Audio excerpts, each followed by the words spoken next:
In 2021, we got the action film Nobody, starring Bob Odenkirk. I enjoyed it. I thought it was a fun time. And now, 4 years later, the sequel is just as good. That first film was very simple. It was 90 minutes. The story was nothing new. It definitely took some notes from John Wick while also still doing very much its own thing, standing on its own. It just got in, delivered some really well done action with a very committed performance from Bob Odenkirk, got out, and it was a fun time. So I thought, yeah, you could absolutely do that again. And now we have Nobody 2, and I definitely think it's going to satisfy fans of the first one. It's very similar, but it also has its differences, and it's just another fun action movie. I love seeing Bob Odenkirk so committed to this role. I've seen some interviews and quotes with him saying that he could see this going beyond a trilogy. They could make many more of these. There's this fight scene that happens on a boat, and originally they were not going to have the boat be out in the water because it would be more complicated, and he pushed for them to do it. He's like, oh, that's not fun. That's not interesting enough. We got to figure out a way to make it work and get the boat out in the water for the fight scene. So it's cool to see him contributing and actually enjoying this. After getting to play one of the best characters in television extensively over the course of 2 TV shows, he can just kind of do whatever he wants. And it's cool that one of the things he clearly wants to do that he's enjoying is these action movies. He's great in the physicality. I love seeing him here. While the story is still very simple, I like the change up that we get. He is working again, trying to make amends for certain things that he did in the first movie, and he's not spending a lot of time with his family anymore, which inspires him to want to take them on vacation to a water park. Of course, this being the type of movie that it is, it becomes a much more violent vacation than anticipated because of some local assholes and corrupt cops and crazy people. So the family is around and they're more involved. They know what he does, Connie Nielsen in particular, and Bob Odenkirk. I actually really liked the way their relationship developed in this, and by the end I found it rather sweet and kind of was more invested in them as a couple and the whole family than I expected to be. Like in the first movie they were there, but they were kind of just the attachments to show us what his life was like now. They were not really given a lot of attention as true, rounded out characters.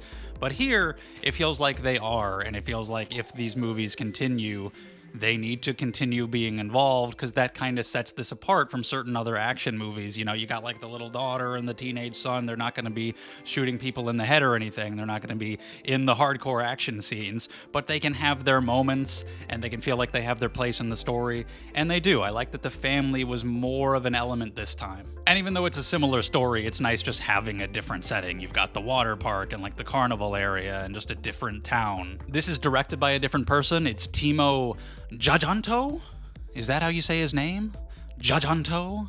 Great name. I've never seen any of his movies, but he did a really good job here. The action is really well filmed. It's intense. It's brutal. There were some moments that actually went a lot harder than I expected them to. It's really well choreographed. It was very exciting, had me smiling. Just as good as the action in the first one in some spots, if not better. Bob Odenkirk's character is a total badass, which is very entertaining to watch, but he's also vulnerable. He's not perfect, so there is some tension there. He takes plenty of damage, and it's just nice seeing kind of the development of his character in regards to what he is doing as a job now. It's a big thing they have explored in John Wick, whether John would be able to leave that life behind really, or if it's just baked into who he is. And this kind of does a similar thing. They're like, you're gonna go on vacation, but no matter where you are still you.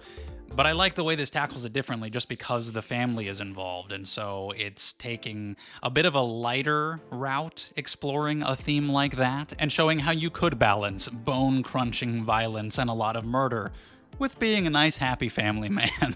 Christopher Lloyd and RZA are also back. It's great seeing Christopher Lloyd. I loved having him just mow dudes down in the first one, and he's doing similar things here.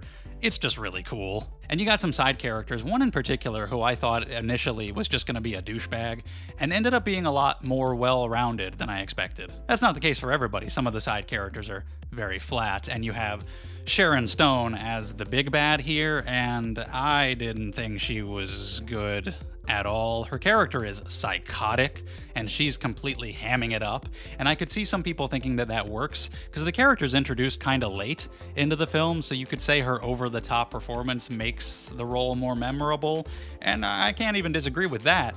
but I think it was just too much. I don't really think she was good, and she wasn't intimidating, so the over-the-top nature just made her seem really goofy.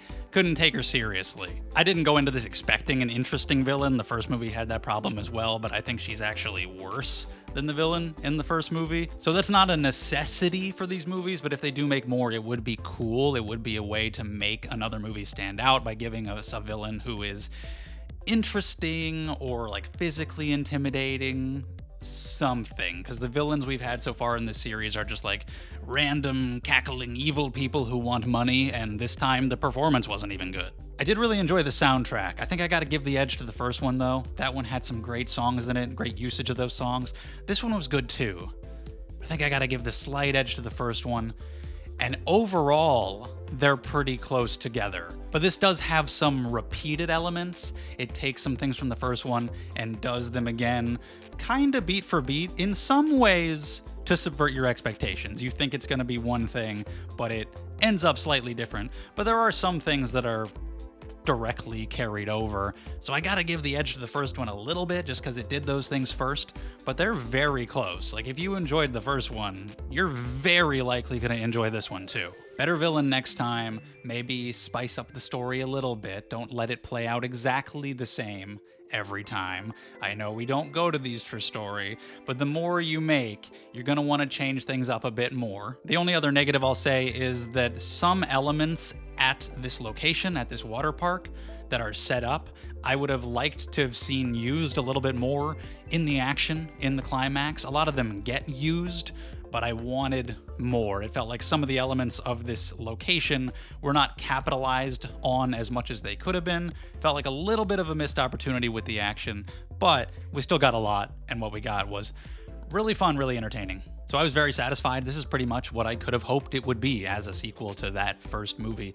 Very simple, 90 minutes, but you get to watch Saul Goodman kick a lot of ass. And this time around, I even got a little bit more invested in the family unit, and there were even some scenes that made me feel a little bit of emotion. One in particular where Bob Odenkirk's rage starts to come out, and I was like, oh yeah, no, totally. I would kill these men, go in there, kick their asses, and he does, and it's satisfying as hell. I hope they make more. They're gonna need to put a little more effort into the script and the villain if they want to keep this going and keep me entertained movie after movie after movie, but I'm totally down for more as long as Bob Odenkirk wants to keep doing them. He had a heart attack after the first movie, and he said he feels like the reason he survived is because he was in such good shape because of that first movie. He's having a good time punching people in the face. I want to see him keep doing it. But thank you so much for watching. Let me know your thoughts on Nobody 2 down in the comments below. How do you think it compared to the first one?